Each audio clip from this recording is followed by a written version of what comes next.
What's going on, guys, and welcome back. We have card buff predictions as well as what is going to happen to Shuri. We're going to be talking about our favorite cards to use this season, and we've got a developers Q&A answering questions that you most likely have about Marvel Snap that have not been answered. We're going to talk about all that and more on today's episode of the Snapchat. And as always, I am joined by Mr. Alex Coccia. What's going on, man? Happy Easter if you celebrate. Happy mid-April. We're working our way through the month. How you doing, man? I'm doing great. I mean, I think so is everyone else because we have a ton to talk about this week. We got absolutely, of course, as soon as we release our Snapchat, they made a meta-shattering announcement to talk about how they're going to be doing weekly updates and pretty much everything has changed. And I'm so excited about these changes. I mean, Glenn and the team at Second Dinner are doing a remarkable job communicating with us. There's just so much to talk about, Cozy, and I can't wait to get started. We have finally the end. A week from today is the end of the Shuri meta. Maybe they'll be addressing her in a big way next Thursday, man. That alone is like, it's like a new season started. I'm so scared because if they don't actually really do it proper, there's so much pent up excitement about next week's the week Shuri's getting destroyed, and they're they actually accidentally buff Shuri or something like that. I'm so scared. I hope they really actually do it. There's just no way, right? Well, it's ability focused. That's all we really know is it's ability focused. So yeah, I'm excited to talk about that later and what we think is going to happen to one of the most dominating cards that Snap has seen. But we have a lot of great subjects to talk about today. We have the card of the week, the new card of the week, which might be the worst one we've ever had. We'll dip into that. What are we going to be talking about on your side of the Snapchat? We're going to be talking about some underrated card combos. I mean, as the game has additional cards added to it nonstop, I mean, there's card combos that people kind of forget about, kind of some of the classic tried and true combos that I think that people can return to and catch people off guard with them. We're also talking about deck design 101. I mean, Cozy, I absolutely love your deck design, and I'd like to talk to you about how we go about designing decks, being creative, and most importantly, catching people off guard on the ranked ladder. And then we're going to talk about our most hated cards in Snap. I love these conversations because it just fuels some energy for us, and we're going to talk about some of the cards that make us want to smash our phones. Yeah, it's like a release, right? Like just to know other people hate the same things as you do, right? And I definitely have some cards that I hate. I'm a lover of a lot of things, but I hate some cards for sure, and excited to break all those down, man. Some fun subjects to talk about, and in general, it just feels like the calm before the storm of what is going to be kicking off probably a pretty crazy time in summer for Marvel Snap. You know, we know that we have the weekly buffs coming. We have the new game mode coming in June, and so a lot of things are going to start to roll into momentum, and I, for one, am pretty dang excited about it. Well, Alex, let's start with the card of the week in Valkyrie here, and I thought this was a fun one because I feel like on my side in the comment sections, I get asked a ton about this card specifically, and I know that you love to use Valkyrie. I've used her in a lot of different decks, and I think that, you know, we had KM Best on here, and he was talking about she's the next tech card. What are your thoughts on Valkyrie? I love Valkyrie. I mean, I believe firmly that Valkyrie got me to Infinite the last 2 seasons just because people do not expect me to have Valkyrie in my list. I think that when it moves down to Pool 3, which could possibly be the next drop, honestly, I think that surprise factor might dissipate a little bit. But this is a card that just combos so effectively. I mean, you're going to see additional value from Wasps, Blue Marvel, even Khazars to some extent. Anything that could just quietly buff with an ongoing while Valkyrie kind of does its thing, gives you an advantage in a location. Again, a lot of, I mean, perhaps when Ghost drops down, Valkyrie gets a big buff because Ghost loves to flip that initiative in favor of Valkyrie, right? So there's so much happening with a card like this, and I'm going to be really fascinated to see what happens in the future as this card gets into more people's hands and more tools to maximize its effectiveness become available as well. Yeah, this card in Bast, I'm excited to see in Pool 3, the public getting more hands on the cards and in more decks. When the main player base gets their hands on this card, I think it's going to be a little crazy, especially in terms of turn 6. I don't know about you, but for me, if I'm winning priority in one lane, I am smacking someone and they have the other lane, and we're both kind of turn 6ing that last lane, dude, it feels so good to just drop Valkyrie and probably win that lane, no matter what it is.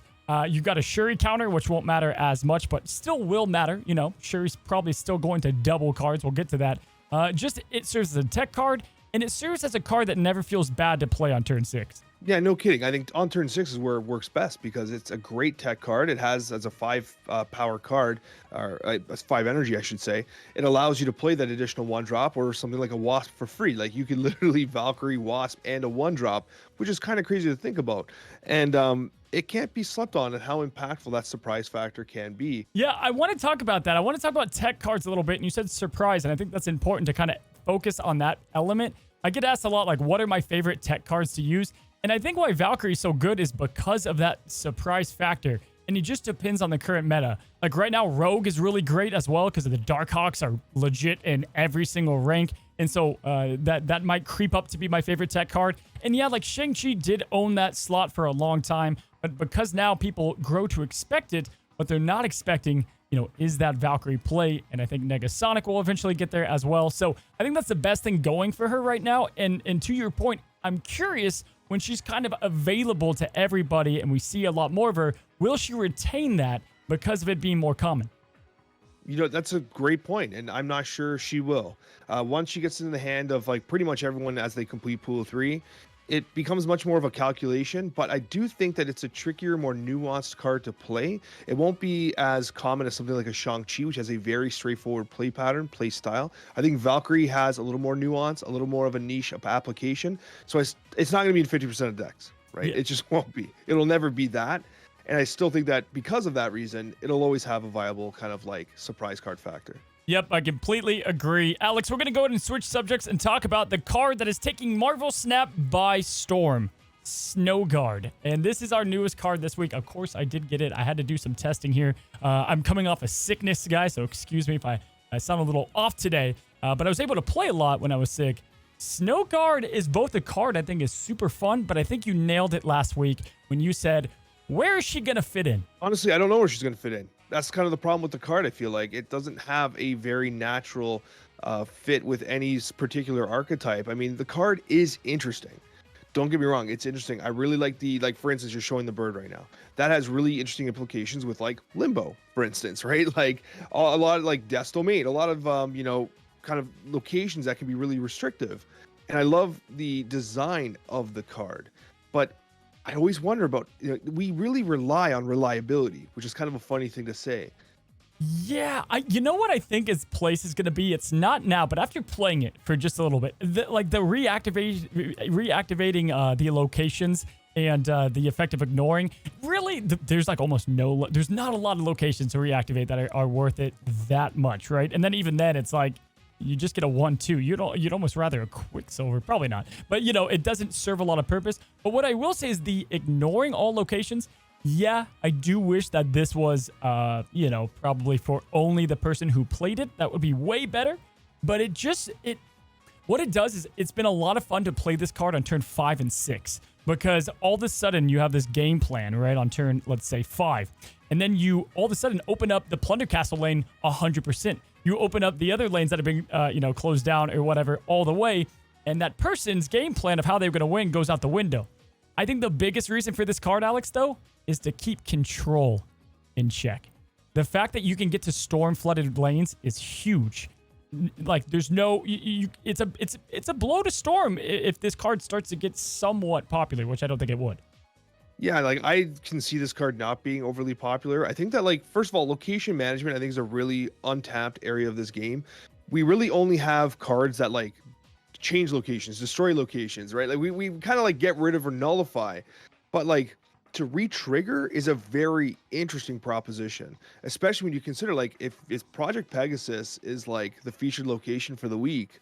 Oh, you know what I mean? And you're prepared to re-trigger that effect, then my friend, you're going to be throwing Dr. Dooms and Odins all over the place because you're going to be prepared. I think it's a unique effect. It's just like, would I buy this card? No, man. Like, I'm not spending 6K on this. No, this is a pool 3 card. You did because I respect that you spent the 6K for the rest of us, but no, I ain't doing it. It's a pool 3 card. It's a no question. Wait till you get to pool 3. If you get it in like a cash, like, yeah, cool. You can definitely dabble with it. It can fit in some zoo decks. I think it is going to be probably rated amongst the worst of the new cards to come out, but I do think it will serve a purpose at some point in time.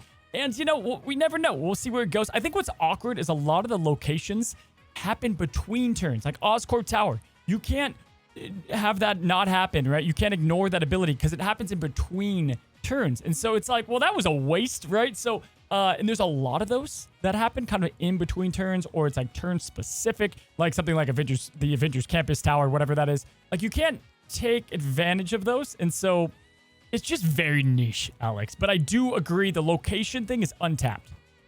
The problem I have with it, honestly, and I mean, this is something we've probably talked about in the past, because I feel like we talk a lot.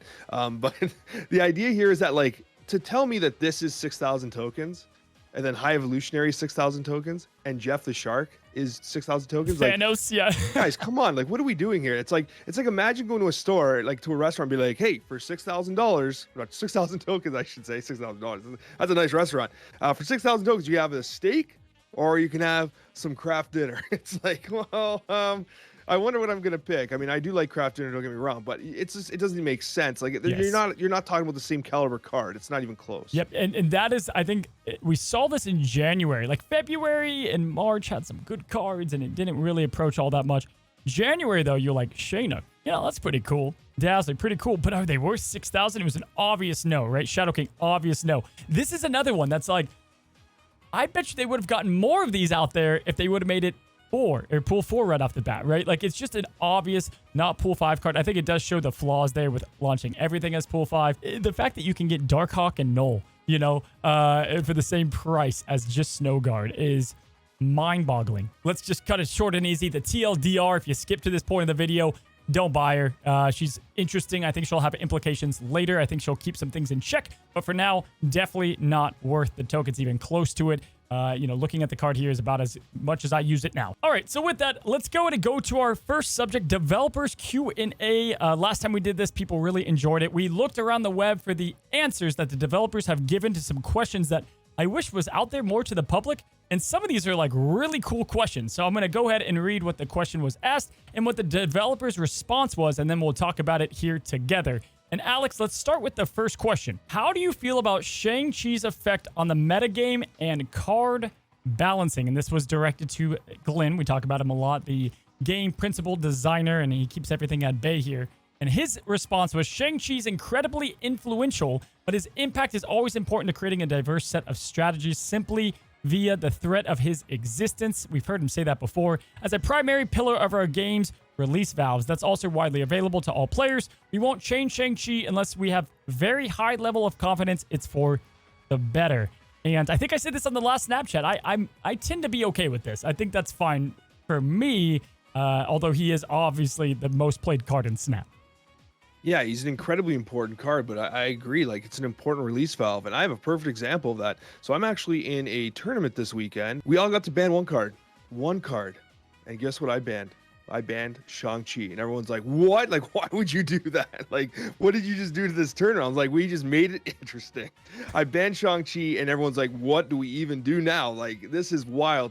So, like, just to have the just taking Shang-Chi out of the game, like, the strategies everyone's talking about right now, like, they're like, we gotta ban Shuri, we gotta ban this because now Shang-Chi's gone. It is wild what removing that card did to the deck building discussion. Did Shuri get banned? I hope as well, because if not, that would be a mess. Okay, I was like, then it would just be even more Shuri action. But yeah, that's gonna definitely change some things. Probably armor won't be played near as much either, huh? It's going to be wild, but that's exactly why I did it, because I'm like, let's see what a world without Shang-Chi looks like. You love the chaos, man. You love the chaos. I love chaos. I embrace chaos. All right, Alex, now for our next question, I thought those were good on Shang-Chi. The next question here is, I know every card can't be perfect, they ask. Cards like Medusa, Punisher, Quicksilver, ones we'll talk about today, I'm sure, are crucial for new players to understand the game and play in Series 1 and 2. But after you reach some good Series 3 cards, these cards are completely useless. They have great variants and they're beloved characters. Do you have any plans to make them viable, right? And the response to this, and I thought they listed some fun ones out there, we want every card to have a purpose in the game, but that doesn't mean every card's purpose will include being viable in competitive play. I think in a card game this large, that's completely understandable. I don't think I'm too shocked about that. I like the purpose piece, but I would like to know what that is. What are your thoughts? Yeah, it's a bit weird. Like, if the purpose is to be like new player fodder type thing, like, I get it. But at the same time, like, I think that every card should be able to be competitive in its own right. But the thing that's lacking here is, like, we don't have an arena mode.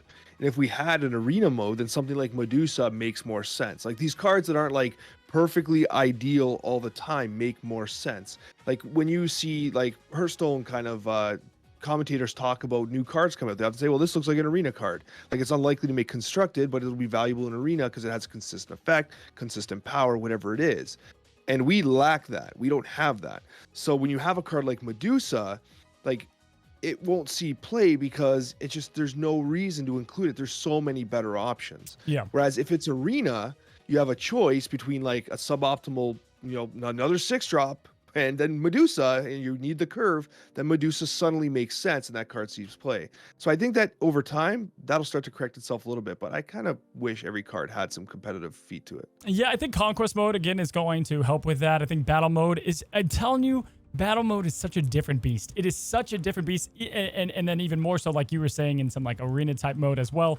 Cards just get so much more important. Cards that can get consistent value out of themselves, especially in draft. And so I'm interested to see what that mode will do for certain cards and then starting there. But it's interesting you say that, because then the next question we have here is, what is the devs team ideal meta?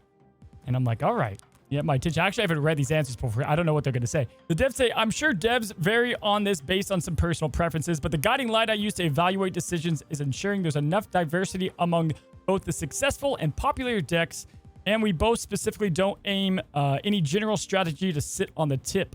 If we can solve the metagame internally without live data, that's a sure sign it's not going to be dynamic enough to stay interesting for players. So we try to make a lot of strong things and also 1 or 2 ways to exploit each thing, thus cycling what is best as different things get targeted. That's the goal. So that was a lot to process if you're listening to this on a podcast or watching us here.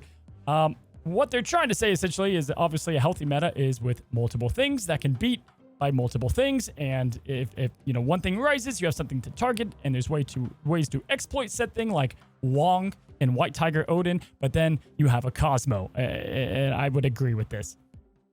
Absolutely. It's absolutely important. And the thing that I think I always go back to is when you have a meta that provides variety, not only are there multiple options for someone to choose to climb, someone doesn't have to say, well, I have to play Shuri or I'm not going to get to Infinite or I'm not going to get to rank 70 to get my, free variant or whatever it is, whatever your goal happens to be. If you have multiple options, that provides people with multiple avenues to utilize their collections more meaningfully. Moreover, it also provides people the chance to play against a variety of different decks, because I don't know about you, I'm sick of playing against Shuri. It's just like, I'm over it. I'm just over it. It's the same thing every single time.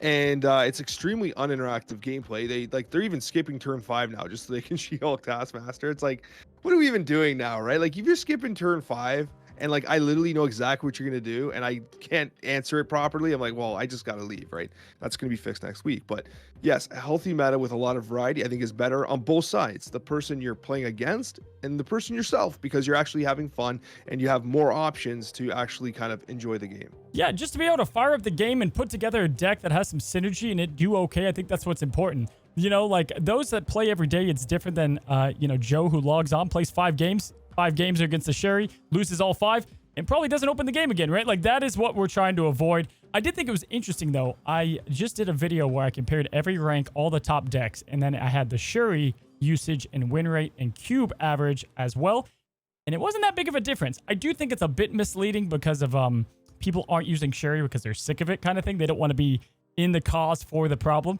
but there was only like a couple % usage between the 2 of the most used deck after that. Which is interesting. But if you remove Shuri from that, then I thought it was so wildly crazy, because even though there are decks that can punch up, when you remove Shuri, man, it's like 10 to 15 within 2 or 1% of win rate and average cubes. Like, sign me up. That's the snap that I get excited for, Alex. Yeah, no kidding. I agree 100%. That opportunity to play any deck being viable, to climb ranks, to just have fun, be competitive, that's important. That's important. And like, one thing I want to say as well, in defense of Shuri players, this has been a card in your like, hey, listen, Cozy, you called Shuri was going to be meta defining. Like, when it was announced, we were looking at that card. You're like, this card is going to break the meta, and I was like, yeah, it looks good, but I didn't realize how right you were going to be. And people spent their tokens on Shuri. So like, if someone's a free-to-play player and they put down their 6 or 3K for that, like, they might not have an option but to play Shuri right now. So give them a little bit of a break at the same time. And don't feel bad about. I've seen like witch hunts on like different social media platforms about like, how dare this every person uses Shuri. I'm like, you know what? Like, some people want to use the best decks and the best cards, and play what makes you happy, I guess. But yeah, it's I don't want to fault people for playing with what they have or playing the best deck in the game. It's pretty obvious right now at the moment, at least, right? Or at least the most straightforward.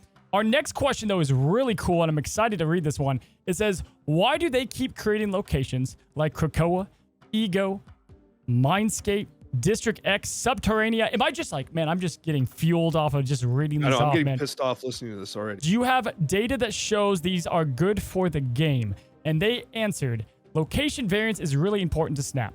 It keeps games from being repetitive, adds depth, softens skills and matchup gaps. This is true. And even can churn the metagame sometimes. It is important that some manifestations of that variance be disruptive in the same way that Magic the Gathering needs Mana Screw. Dude, that's interesting. I've never seen them use another card game ever in their responses. Very interesting. Chess needs time pressure. Poker needs bets with incomplete information. We do like to experiment with different manifestations or disruption. We've gone to the deep end of that pool a couple more times than we likely needed to lately. Okay, so they do omit that. And you can expect to see somewhat softer locations among the new ones later this year, but not exclusively. I mean, they essentially could have just said that last part first. I mean, that just good. I think that's... I get what they're saying. You know, like you need location number 3, throwing your sunspot in there needs to have a little bit of pressure. Right, Alex? It could be something bad. But when every week we were getting some new Morag, it was debilitating. It was awful. It was hard to play. Like, I remember we did like the most hated locations and talked about locations. I was like, just give me Nova Roma. Like, just give me let me draw a card and not worry about it. Like, we just play the game. Let me just play my cards, right? And it's like locations are incredibly frustrating at times, but they do make the game extremely interesting. They make snap, period. You know? 100%. Like, they are incredibly important to Marvel Snap. And you're right. It is fascinating. I mean, Glenn's roots as a Magic the Gathering kind of consultant of sorts, which shows through there. And it is interesting to see them kind of bring light to the idea. Like, okay, you can get mana screwed in Magic, and you can get location screwed here, which is true. Like, there are some locations. Like, if you're playing Silver Surfer and you get is it Crimson Cosmos? Is it that doesn't let you play 1 through 3 there? Yeah. Mm-hmm. Like, it's just like what do? You don't have any answer to it. Like, you just gotta hope they don't notice you're playing Surfer, I guess, right? Yeah. I do like that, but at the same time, like, I don't think there's a defense for Krakoa. Like, Krakoa is just absolute garbage. Like, I just do not feel like that should be in the game. Like, to me, it makes no sense. Like, I don't think anybody benefits from that location. Okay, I'm gonna stop before I get really upset. No, but I get what you're saying, because I'll say this, right? Like, you can give me the Morag, give me the the Nowhere where you can have on reveal. That stuff's great. It makes me think on the fly, and you adjust to it. You playing a Thanos deck and they can't play the 1 cost. You're like, all right, okay, so I'm gonna commit to this lane. Love that. You're right though. When I see Mindscape or Weird World or District X, I'm never like, oh goody, I can't wait for this thing to happen, right? Like, Mindscape is never... I like it. It's not terrible. It just doesn't get me excited. But on the flip side, like, Lamentis is cool, because Lamentis, you're like, all right, like, we both have this set of cards. Usually whoever snaps first, the other person just retreats anyway. But I like some locations. I think some are obviously, though, just like, eh. Yeah, and if honestly, at the end of the day, we're trying to have fun. And if the location does not make the game better... If it does not make the game more fun, then it's gotta go. I don't care. Like, Krakoa should not be in the game. It makes the game worse. There's nothing about it that makes it better. Like, it's like, okay, there's a defense for Subterranea, okay? There's a defense for even like you just mentioned it, the one that swaps the 2 lands. Mindscape, yeah. Mindscape, right? There's a defense for that. I hate that one too, right? District decks, at least, okay, guys, your decks mean nothing. Both of you guys are gonna play on the fly. That's at least interesting. Krakoa has none of that. It has no, like, it just provides no value to either player. It makes the experience objectively worse. You know, it's so funny. I was on a podcast this week, another one, and they asked me, like, what made Snap unique, and I did bring up some of that. It was the locations mixed with the cards, making every game feel different, and I think it's a beautiful thing. I think the thing that's tricky is they're going to have to figure out a rotation, period. They're going to have to figure that out. And they definitely, at some point, they have to address competitive play. They have to look at Battle Mode. They have to look at Conquest, wherever it's going to be, and be like, you know what? Krakoa, Ego, as fun as they are, maybe we leave them out for competitive play. Maybe we can season rotate these. That just is probably going to be the most healthy thing for if this is going to continue to grow in the esports thing scene and everything like that. But it is my favorite part about Snap. I love the locations. I think it's brilliant. I think it is what does offer this the chance to be much more than a 12 card deck game, right? There's a lot to it. Yeah, absolutely. And I really like the idea for competitive play, basically having like a different set of tools for organizers. Basically, okay, no ego, no Krakoa, like be able to kind of get rid of specific locations because it does compromise the integrity of competitive play, which I think is not good. We don't want that. We want the best players to perform the best. We want that. We don't want the best players getting location screwed over and over and over again because of garbage that is like just it doesn't reflect well on the competitive nature of the game. Agreed. The last thing we have here is essentially talking about the OTA, the over-the-air changes. And we're going to talk a lot more about this in the weekly card buff section, but this can kind of lead us to that at some point. And that is, what does that involve? Now, I think we talked about it. They made the mistake of probably announcing that a bit too early, that they had the capabilities, and then we were kind of mad about that. And it was cool, man. We released that Snapchat, and then moments later, not moments, what was it, a day later? Or was it that day they had this kind of thing announced? And it was like, wow, what timing after a lot of the things that we talked about to keep this meta not stale. And essentially, they can change number values, right? If it's an ability, it's going to have to take a whole patch, which is understandable. That's a big change most of the time. But if it's a number value, they can do it on the fly. Now, for power, that's not a big deal, Alex. But for cost, I think it's much better. I think cost changes significant. Like Shadow King's change compared to Spider-Woman's was so much different, in my opinion. Oh, of course, it's incredible. But like, I have a question for you, and I don't know if you know the answer, but when you talk about being able to just change numbers, can you make it so that Magneto drags 5 costs as well? You know what I mean? Like, can you change those numbers as well, or does that take more? You know, can you increase the number of cards that Crystal draws over the air? Well, he says we can change a numeric variable on a card, which mostly means any number. There are a handful of printed numbers where that's not true because they may not have been coded as variables. Okay, so it comes down to coding. So if Magneto's coding is as simple as changing it from 2 to 4, then yes. But if it's something deeper than that, then they have to do it through a client patch. Fair enough. Okay, that makes sense. But yeah, like these are incredible changes. And it's funny, we touched on this last week, and then the day later it comes out, and this is a good change. And I do agree. Maybe they did announce it a little too early because we were expecting more. But now they're going to pilot it. They're going to do it, and we're going to have to see how it actually impacts the meta. And I bet you they're so excited to pilot it too, because we pretend like they're not listening, but I know that they're listening, and I know they want the meta to be fresh for everyone. They want this to be the most positive game experience it can, and that's why they developed these tools. My guess is they're going to pilot this starting next Thursday. Every Thursday, they're going to be adjusting buffs and nerfs. My guess is they pilot this. It's every week now. I think it'll move to every other week. I think we'll have to see. Again, if it was just power change, it's not that big of a deal. But like, let's say someone played on a Thursday, and then the next Thursday they log on, and then their Silver Surfer deck, you know, all of a sudden Mystique's a 4 cost. And like, what the hell happened to Mystique, right? So like, it will be interesting. I think we'll find a good middle ground. I'm for it every week, but we just have to see like how frustrating it could be to deal with the changes. I don't think so. I think it provides new decks and design, but they have to be careful. Because as you know, like in going in the past, changing one thing affects so many, right? Balancing one card can affect a lot of things, and they need to be careful. Yeah, it's like the card game butterfly effect, basically. Yeah. It's like you change one thing and it has this ripple effect on the entire meta. No kidding. And I mean, we're kind of seeing it now. Like Red Skull actually doesn't feel too awful right now. Like Dude, Red Skull's starting to feel a little kind of more toned down. It's the Taskmaster, the She-Hulk, and other stuff. And I got to give them credit, though. Like, they did adjust She-Hulk, hoping it would kind of weaken Shuri a little bit, weaken Sunspot a little bit, right?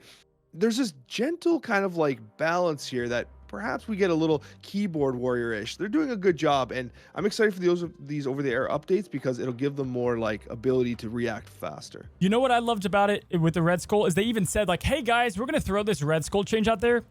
It might stay. It might not. Give me more of that, man. Sign me up. Like, let me test pilot it, you know, the community, and we'll see if it's, like, obviously not working. And if they make Quicksilver a 1-3, and then everyone's like, yo, this can't happen, then they dial it back. And I think that is where it's going to be super fun and very fresh. And again, with the Shuri change, we should see some really fresh meta stuff happening. Now, we're going to go to our next subject. That was the Q&As. We're going to go to our favorite cards this season. Alex, as you know, this is, I think, both of ours, like, favorite segment. We go through each cost and we pick our favorite card that we're using now. Not the best in each cost, but our current favorite that we have been slotting into our decks. Hit me with your one cost. I'll let you start. Okay, so this is going to be a little controversial. We're getting started off with a banger here. My favorite card this season coming in at cost 1 is Kitty Pryde. We only got to play for a day. I'm telling you guys, Kitty Pryde was so good. I don't want to just keep bringing this up. I actually released a video like 2 days ago. It was called like Remembering Kitty Pryde, where I released all my day 1 footage because I'm like, guys, this card is so good. Like, it's so fun to play. Let's not forget that this card is literally absent from the game right now. Yeah, man, it's like, let's say Nintendo was at E3, which, you know, God rest its soul, loved E3. But they released like the new Legend of Zelda. And it's like hype through the roof. You're like, oh my God, the hero of time. I'm just living in dopamine, just the chills. You know, I got a little bit of that from the Mario movie. Saw that. Very good movie. Anyway, but then the next announcement, they're like, you ready? Here we go. Turtle Puzzle 7 is coming out today. Right now. And you're like... They didn't even get the license for Ninja Turtles, just Turtle Puzzle 7. Just Turtle Puzzle 7. They didn't even get Squirtle in there. They're just like straight to the regular ass green turtle. And you know, that's how SnowGuard feels at the moment. When you compare it to Kitty, bro. Like, Kitty is so good compared to that. That is the Legend of Zelda, and then Turtles Puzzle 7 is the other one. You can't keep your composure. It's like the Marvel Snap card you got from Wish.com. It's like just everyone hates it. So we digress. As far as one cost go, you know, I was trying to look at some that I've been playing a bit more.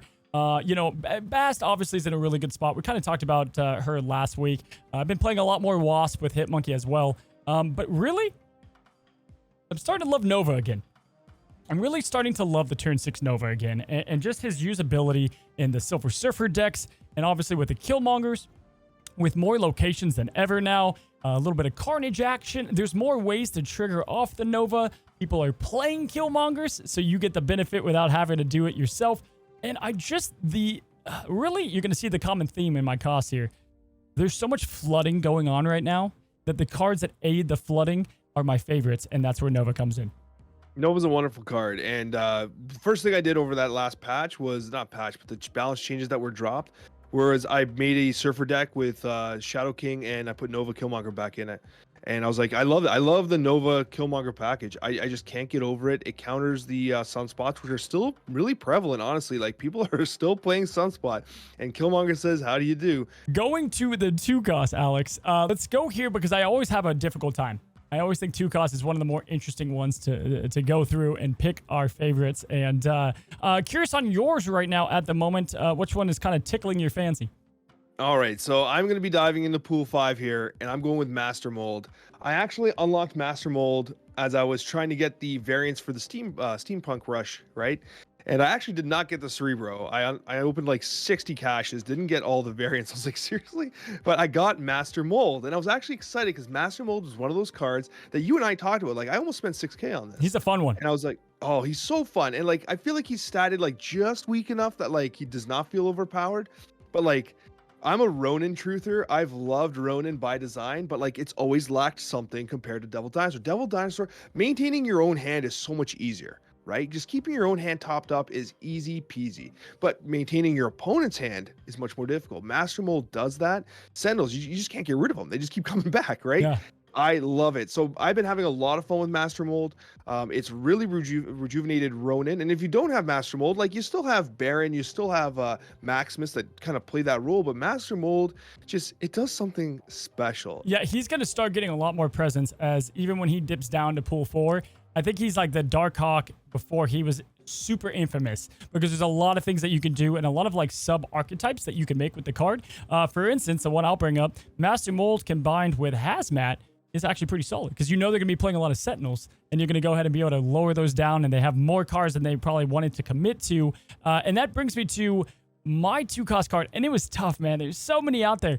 I keep going back to Luke Cage, man. I think he's just such an interesting card that's getting better as we see nerfs happen and as we see the game change in general. Like Valkyrie, man. If Valkyrie is out there in the wilds, like there's your ultimate answer that you can use with or against you. All the location craziness, a lot of certain cards and interactions there, like Lizard, obviously Typhoid, we know those by now. I just feel like even at 1 power, it's not a big deal. I think what he brings typically to the game with Scorpion and all that is worth it. The power of playing him on turn 6. Seriously, when you have Typhoid Mary out, right? When you have Typhoid Mary out and people are like looking at the locations like, okay, I need I need 8 power there. I need just 3 power there. And then all of a sudden, Luke Cage comes out, Yep. and it just pops up your entire board. It's crazy. It makes the math very unreliable for them. Yeah, and even like in decks like Patriot Ultron, right? Like, Ultron is insane what he can put out in the last turn. The fact that you can have Luke Cage and it guarantees, like, dude, if you get negative zone or several other locations with those bots, they're toast. They have no shot. It's a liability. And he just, like, protects you from all that. Like, negative zone alone, you win the location. It's not even, like, a decision. You're going to win that location if you commit to it with Luke Cage. And that's just the power. I think he's going to be even better in Conquest. Currently my favorite, with an honorable mention going to Hitmonkey. Obviously, we've talked about him enough. I just think they perfected a season pass card. I love Hitmonkey, man. I think he's been a blast to play. I'll go ahead and let you kick it off. What's your 3 jump? We're going to go with Wave, because Wave has been absolutely wild here. And I love Wave because it counters things like Hitmonkey. It plays a very important role here. It not only activates your deck, but it kind of becomes the Sandman effect. And I don't have a deck to like show right now, but I'm working on a deck where like I'm like doing this like it's one of my favorite combos in the game, which I should have. I'm gonna reveal one of my combos from my own episode, but I love the idea of playing like Black Widow, Wave, Odin. Yep. And then you're just restricting their ability to play cards. Like if you play Wave, Odin, like it's double the wave, and then like they just can't do anything. And that's one thing that like it's a good strategy, especially if you don't have something like Master Mold. It restricts their ability to play cards down. But I think the major way Wave is being played right now is obviously on turn 5. The turn 5 Wave decks are incredible because if you're playing a Seralus, you're like, well, screw me, I guess. Yeah, I've seen a lot of Wave, Arnim Zola. You spread the waves, it reactivates. Then you play Odin on the Arnim Zola lane. It scans Odin and it sends 2 Odins to reactivate both of the waves. It's like, it's a Sandman with like kind of crazy, different things and scenarios. And you drop some 2 costs in there, like let's say Scorpion is on the board too, and then you get to activate him, another time. Like it has some cool, crazy interactions. And, I know we called for Wave to get adjusted at some point with the cost stuff. Obviously, they targeted She-Hulk instead, right? So, like, they're not targeting what that interaction is. I think it is a bit confusing for the casual player. And I'll go back to, like, it's funny how they do some things that are, like, really, it just kind of goes against what they're trying to do at some points. And Wave can be confusing. The amount of times I've had to explain Wave on turn 5 and why that's great, right? For my 3 cost drop, one of my 9, good sir, that I will be bringing up. No, I feel like I brought him up recently. And it's because I've been playing him in a lot of Silver Surfer decks. So there's my quick squeeze in. It is Juggernaut, man. I'm going to keep bringing the card up because I think after Arrow, the amount of use that I'm getting out of this card. I mean, storming a lane and then finishing it off with a Kingpin and being able to shove whatever cards over to that on turn 6 or to mess up the Shuri decks, mess up combo potentials. Mysterio, it can put 2 useless cards in one lane for dirt cheap. For absolute dirt cheap, it's any card that's good on turn 3 through 6.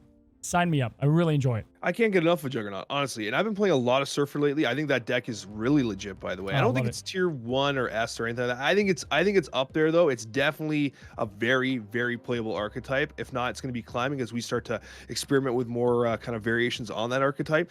But Juggernaut is a go-to for me. Storm Jug, it's a classic combo. I love it so much that like on turn 4, it's so easy to Juggernaut and then drop your Nova.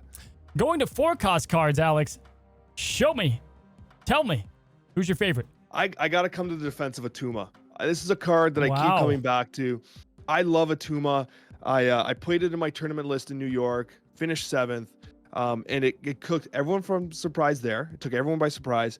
It continues to take people by surprise on the ladder. People don't recognize the Invisible Woman interaction, where you play Invisible Woman, you play on Atuma atop, and basically what ends up happening is like because Atuma dies at the end of the turn, and Invisible Woman reveals at the end of the game, Atuma can be there with 3 other cards. It doesn't matter. He does not die. But do you play a lot of Atuma decks? Yeah. I just released a video today, as of like, well, today recording, but yesterday, if you're listening to this now, about an Invisible Woman aggro Atuma list. 100%. I like it. It's so powerful. It's 410. It is where the Destroyer is at right now too. Like if you like Destroyer and you want to play that archetype, dude, there's some good Atuma Destroyer lists. I even made like meta deck report. He is good. I feel like he's so pigeonholed into where you can use him, but when you can use him, I feel like his conditions are easier to meet than some others, especially with the armors everywhere at the moment, right? Like that helps.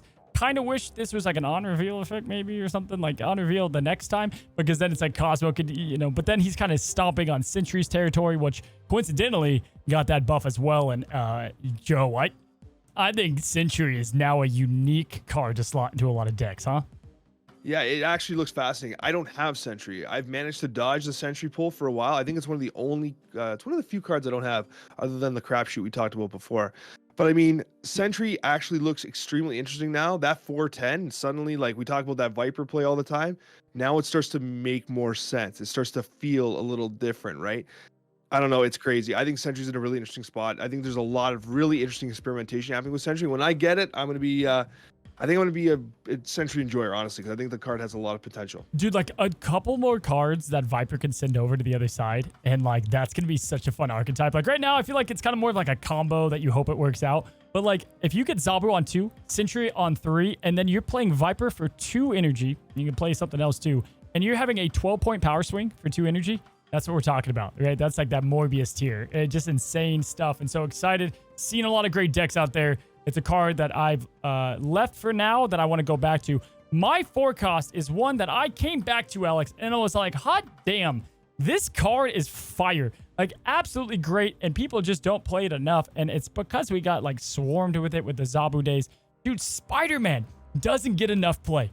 I mean, talk about, if you Storm and Goose, all you need is Spider-Man, and that's it. That's it. There's your opponent. They're done. They can't play their Shuri anything after that. Like, he is such a great control card that, yes, playing him on 5 is big, but also, like, just disrupting with it, you have to play here on turn 5, right? Disrupting the other locations and causing this person to not do anything. They give you such a free lane, but not as much of the risk assessment as Professor X. Spider-Man is one of the top cards I'm slotting into my decks, and I have a premier deck coming out with him featured in it. I love Spider-Man. I think Spider-Man's fantastic. It's a really interesting card. You're right. It's not seeing that much play, except for, like, I mean, all the Galactus haters are in shambles right now because you're pumping up the Spider-Man. But it's like, that's like the one kind of oppressive use of it. And you're right. The Zabu days of like Spider-Man absorbing man. Well, I'm glad those are gone, honestly, because that was wild. But it's a great card. And like people do talk about it being similar to Professor X, but people often forget, like, you can play onto the location after, right? So on Professor X, like, you can whiff that play. Yep, absolutely. And I'll just lead us into the 5-man because mine's just another iconic hero. I've never had an easier time picking a 5-cost, man. Usually a very difficult section. There are some good cards in here. Dude, Iron Man is like, I forgot my love for this card. I mean, this guy is your ticket to beating the most hated decks in Snap. Galactus, a joke. Literally, you could beat most Galactus players. Shuri, you have a great chance of powering the lane that they've played in. Playing early power and then playing Iron Man feels so good. And the decks that I've been using, and one of my favorite, the Iron Patriot, having Sarah on the board on 5 and being able to play Iron Man and Mystique into your earlier power plays is so crazy. I love him. I love Iron Man. He's definitely my favorite this season.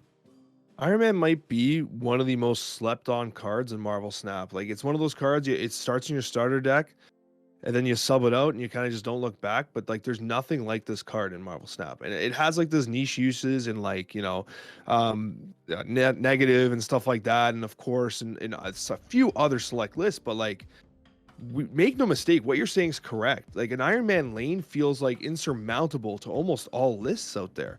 Like, it is the ultimate deterrent. Like, it's basically Professor X. Like, no one really wants to go toe to toe with Iron Man. It just doesn't happen. Yeah, you know what it was, is I wasn't loving him on 5 all the time, and he works on 5, but playing him on 6 has felt really good because then it's just like you see what they did on 5 and you're like, hey, cool. All right, Tybo slept on cards. I'm going with Spider-Woman. Spider-Woman's one of those cards that I've been adding to a lot of my deck lists because I think as a 5/8, it's great. I started experimenting a lot with Spider-Woman when Thanos was really on top of the meta because they were just, people thought like, okay, yeah, the stones, they're problematic and they take up space, but Thanos players found ways to make those stones worth their weight in gold, right? And that was the thing. And Spider-Woman kind of took a little bit back there, right? Effectively being a 5/12 in a four-field lane. And I've been playing a lot of disruption-based lists with Debris, Absorbing Man, stuff like that. Yeah, her and Gamora, they just always feel good. They just always feel good. They feel like good cards that don't get played enough, quite frankly. Now, and this isn't my pick. I just wanted to get your thoughts on this, Alex, like together here. Do you also feel like, I don't know about you, but recently, probably the last couple months, doesn't Blue Marvel just feel like the perfect card to go into like most decks? Yeah, especially with Valkyrie coming down soon into pool 3. We talked about that before. It's a huge card for Valkyrie. It just adds so much value. I mean, talking about you're talking about Iron Man before. Blue Marvel is basically like an immense card for Iron Man. Everything around Iron Man, like it just ramps that location so much harder than you would have expected. It's a great card, and you don't see it very often. You see it in like Patriot, basically. You're not seeing Patriot, Zoo, and it used to be Thanos. I think what's so cool about it is also a surprise card, right? Like you can be done with a lane, maybe the Green Goblin you, and they know they don't have to commit anymore, and then you could just buff that up by 4 really quickly. Like there's a lot of practical uses. Your Shadowland Ninja sucks, but uses a little bit better now. Like I just think he was my honorable mention because most decks I'm like, I could probably benefit off of a Blue Marvel. Now let's go to 6 cost, man. Our favorite 6 cost currently in Marvel Snap. And Alex, go ahead and hit me with your brief take here. For me, the card that I'm having the most fun with in Marvel Snap right now at the 6 cost is Odin. I feel like it's right back to basics for me. Give me a card from Pool 1 that does the job, and Odin does the job. It combos wonderfully, as I said, with Wave, if you want to play that style, kind of like mid-range Wave style deck. Obviously, one of my other favorite cards is Doctor Doom. It combos wonderfully in Doctor Doom Rampartless. It activates, combos with Hazmat, which I've been experimenting with.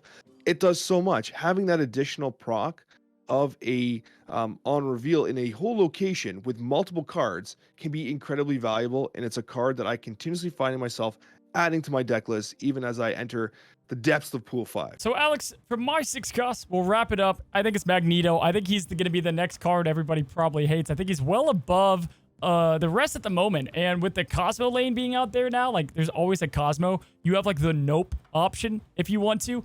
And just, again, being able to affect multiple lanes with one card on one turn is what I think puts him in such a great position overall, man. I just, usually when I'm looking at 6 costs, I turn to Magneto more often than probably anyone else. It always feels playable. It always feels powerful. It always feels disruptive. It impacts multiple lanes at once. And it's just a fantastic card. Like, it fits in any deck, or honestly. It's a real legitimate go-to card. Yeah, I definitely love Magneto. Love that he's good in this game because he's such a great, iconic Marvel character. So with this, Alex, let's end the Snapchat and talk about weekly card buffs. Now, this is going to be a topic of every week because now that they're doing this on a weekly basis, we get to talk nerfs and buffs and our predictions. We'll probably just add it into a segment into the Snapchat in general because of it being a weekly thing now. We are going to talk predictions, not the cards that we want. For instance, I saw Glenn address the tweet about Magic, and he's like, yeah, we'll have to look into her someday. And I saw that, and it just like a dagger into my heart. I was like, well, I guess Magic is going to be off the adjustment list. And I think she would be more of a patch nerf or buff. These are which cards could use a cost or power adjustment, and more specifically, next week, which cards do we think is going to make the cut? So me and Alex both picked a couple of likely offenders or likely chosen cards here. And Alex, I'm going to let you start. I think we're going to see Nick Fury get a +1. Really? I think Nick Fury is going to be a 5/8. Yeah, I think Nick Fury is too iconic. They released the signature card, and it's 5/7. It's just not quite good enough. Like I squeeze it into some Devil Dinosaur list when I can. I do play like a Shield style list, which I really like. And Nick Fury just doesn't quite cut it. He has a shot. He does have a shot. If he goes to 5/8, are you all in?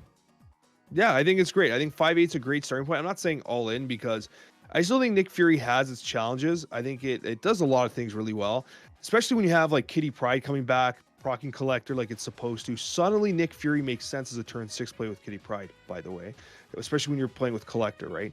So, like, I do think that there's some potential for Nick Fury coming forward. Like, this is an archetype I love. I love the Shield archetype. I want it to be successful.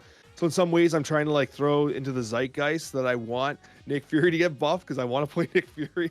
But I do think a 5/8 is reasonable. This is a spicy pick. I like it. I think it's a solid one.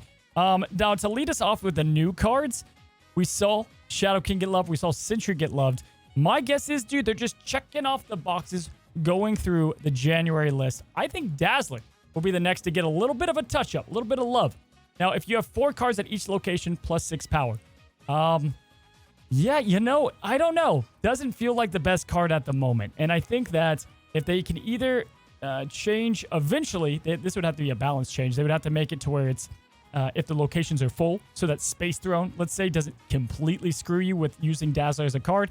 But I think they could make it, I think you could add even a little more power. It is conditional, like all 4 costs, but it's asking a lot. It's asking a whole lot, Alex. And I don't know the change, maybe even just a power point or just an easier ongoing effect is what I would probably guess. Give me another card because I got multiple. I really, really think that this one might be in the first wave. And it's Punisher. Punisher's a 3/3. I had him on my list too. Yep. Yeah. See, I figured you would. I wanted to say it first. Punisher is a 3/2 that makes no sense. It should be 3/3 because the condition of Iron Man and Mr. Fantastic are so much easier. So much easier. Punisher is out of your heads. It's kind of like the Ronin Devil Dinosaur thing we were talking about before. Whereas like with Ronin, you're controlling your opponent's play pattern, which is much more difficult than Devil Dinosaur. Punisher's the same. Why would you ever play Punisher over Captain America where you have the control? Yep, absolutely. I think this is a card we talked about a lot last week. It makes not a lot of sense. I think this is an easy candidate. Even at 3/3, I think people are going to ignore it a good chunk of the time. Maybe he'll have a bit more of a spot in, let's say, like Junk Decks, Debris, Green Goblin, where you're pushing these cards on the other side, and that would be where he fits naturally. I think that would be a decent place for him. So definitely agree on Punisher. And it's funny because mine was one we talked about too, and it was Angel. And the problem is with Angel, like we talked about last week, and we got a lot of comments on it. I think people liked the Angel suggestion of being able to like maybe save a card. The issue with Angel is that he's going to be an ability fix, I think. I making him a 1/3, we haven't seen it. We haven't seen a 1/3 happen because Zero's the only one out there right now. That would be really good if he was a 1/3, but I don't think that's going to happen. So I don't know if he'll be in next week because of that. I think it's an ability change. I still think he sucks at 1/3 because he's just going to start in your opening hand. I mean, it's a 1/3 Quicksilver, so that's not too bad, really. But I do think you're right. I think that Angel, I mean, it is a cool effect, the idea of destroying a card coming out of your deck, but it needs something. Like, it's just, maybe it can't be drawn like Chavez. But here's a big card that, I don't know. I was messing around with my Silver Surfer deck, and I would miss him in that deck a ton. I would miss him in the deck a lot. But I kind of thought, if they're not going to address move for a while, what if they took Strange to a 2/2? What if they took Strange to a 2/2? I was kind of just looking at the options here. And I was like, that would be a very interesting change that they could make to really spice up the move deck. I never actually considered what Doctor Strange would look like in a move deck at 2/2. So you're kind of hitting me kind of off the cuff here. Like, I'm not really sure what that would look like because you have immediate synergy with something like Human Torch naturally. It would counter synergize with Multiple Man, but it's just cheaper. It's a better surprise later card turn 6. Yeah, like it's kind of gets interesting because now turn 6 combo, it gets really interesting, doesn't it, too? It's a nice band-aid right now for the move archetype that's already still doing, is already underplayed, Alex. But yeah, I like that one a lot. I have 2 more for you. Hit me with yours. Okay, so I'm going to hit you with one that's another big boy, we'll say. But it's Helicarrier. I think Helicarrier is in a really interesting spot right now. It is a card that more people are getting their hands on naturally, and it just doesn't really seem like it fits even in its own archetype. Like, it kind of feels like it just kind of doesn't do what you want it to. The effect is okay, but even if you like play it power wise with like a Sif into a Ghost Rider, it's like, why wouldn't you just play Infinite, or why wouldn't you just play Death or whatever? There's so many better options in its own archetype that Helicarrier kind of feels like the odd one out. I could even see this going to 6/12. I think Helicarrier could definitely get a little bit of a boost. I think they would probably go to 6/11 first before they go to 6/12. I think it's like baby steps. 6/12 would be a lot, man. That would make the Hulk. I don't know. That would be a lot, but it would be interesting to see if they did it. Look what they did to Sentry. People want to change. They gave change with Sentry. Would you have said that they were going to go do what they did to Sentry? Would you have predicted that? Yeah, but that would devalue the Hulk, and it would give that... Hulk's already garbage. Yeah, but I don't know. I don't know if they stomp on already garbage. And I get that there's like high evolutionary is going to fix this, but like, I don't know. They haven't done that. Sentry didn't do that. Sentry didn't poop on another card, whereas this would, Helicarrier here would be pooping. But I'm actually going to stay in 6 cost, Alex. Leader. They did talk about him. They said that he is obviously being underplayed. Go figure. I didn't even know he was in the game anymore. Yeah, in January, he had a red border, and look at that. He has a red border right now. I haven't played him. Don't know what they'll do. They could make him a 6'9", giggity. Nice. I don't, or they could, yeah, nice. Or, maybe they make it easier and you copy all the cards played, but on your location, so it's a bit easier to telegraph, or like to get some easier play out of him. Dude, he needs something, but it obviously can't be what it was. No, it can't be what it was, and it can't be what it is either, because so bad. Like I told you, I tried to do like a ramp Daredevil leader deck where you could get to play leader on turn 5, and it had its moments, but no, never again. Like it just does not make sense. And like the text on the card, whoever wrote the text hated leader, like absolutely hated leader, and wanted to make sure this card got like literally like just beat to crap, because this card is so unplayable, man. Such a Rubik's Cube. It's such a Rubik's Cube of an ability that like I know every interaction of every card so well, and every time I play leader, I'm still like, yeah, like, what does it read again? What do I do again? Yeah, like where is this going? So yeah, I think leader could see an immediate adjustment on the next patch. The last question I want to hit you with, Alex, is I want you to give me a card that would be nerfed by 1 number point. Or 2 number points, and I have one, and I know I didn't tell you this. It's gonna put you on the spot, but I want the on-spot answer. I can see Maximus going through 6. You put me on the spot, and I know, I've been playing like Surfer a lot lately. Maximus still feels nasty to play as a 3/7. Like the draw doesn't even matter. I don't even care. I give him cards. And again, we're not calling for this, commenters. All right, don't get too worked up. But it's funny you said Maximus, because to me, I think Polaris could go down to a 3/4. I think that her effect is so good that you're using it for 2 things now. You're using it for the power, and her effect is great. And so I think that they could adjust that. I love her. She's one of my favorite cards. If you look at the value you're getting out of this card, it's kind of crazy. See, I use Polaris in my Surfer deck as an anti-Galactus play, right? Oh, it's insane. That's great for countering Galactus, but like, I don't think the effect is... You would still use it at 3/4. Now that you mention it, like, it's not crazy going to a 3/4, but like, I don't know if Polaris's effect is the problem. I think the 3/7 stat line of Maximus is the problem. And that is huge. That's huge. I feel like this. I feel like I looked at She-Hulk and I was trying to look at other cards that were like She-Hulk. You could get rid of a number and you're like, I'm still going to play that card. You get rid of a PowerPoint, you're still going to play this card. You would have to, obviously Maximus would get effect. You don't know, man, really. Would you play this over Thor now as a 3/4? It's just a different type of card, you know? Yeah, but I think Thor's objectively just better then, because like Thor has that like Dracula fear, right? Where it's like, that card's going to get bigger. You know what I mean? Like, but then it also Polaris takes, doesn't do but that. the hammer takes up one of your draws too. So there is cons to Thor as well. Like it's not just pure power. And I get it. I think it's very interesting. I was just trying to think of a card that was like She-Hulk. And listen, this is like one of my most played cards. So like I talk about, stepping on something that I love, but I am curious, like if I was going to guess, this was my best guess, if that makes sense. It does make sense. And now that you mention, like, I could see it happening, but I still would be surprised. But like when you mention that too, like, don't you guys remember how surprised we were when Mysterio got nerfed? Like, there's going to be a card like that where we're like, Yep, absolutely, right? And I know that we both talked about it before, but just to put a bow on this entire last subject, what do we think is going to happen to Shuri? And really, I think they might do a ×2 power on the location that she's played in. Now, we're going to have to see. This will change a lot about the card, but I also think it'll make it more predictable, and it has kind of a rescue effect, and that way the power isn't too crazy. But even cards like Vision still get their value, or Captain Marvel. Maybe those are going to be the 2 cards.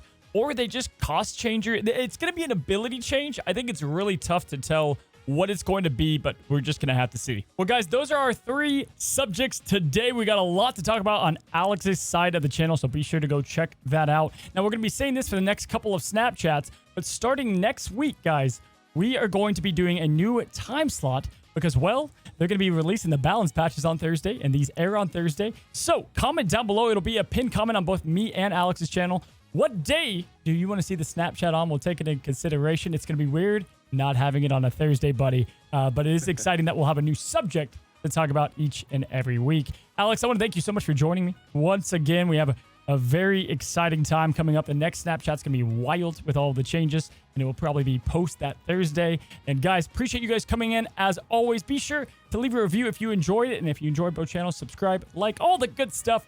And yeah, you guys have a good one. Have a great one. And until the next one, happy snapping.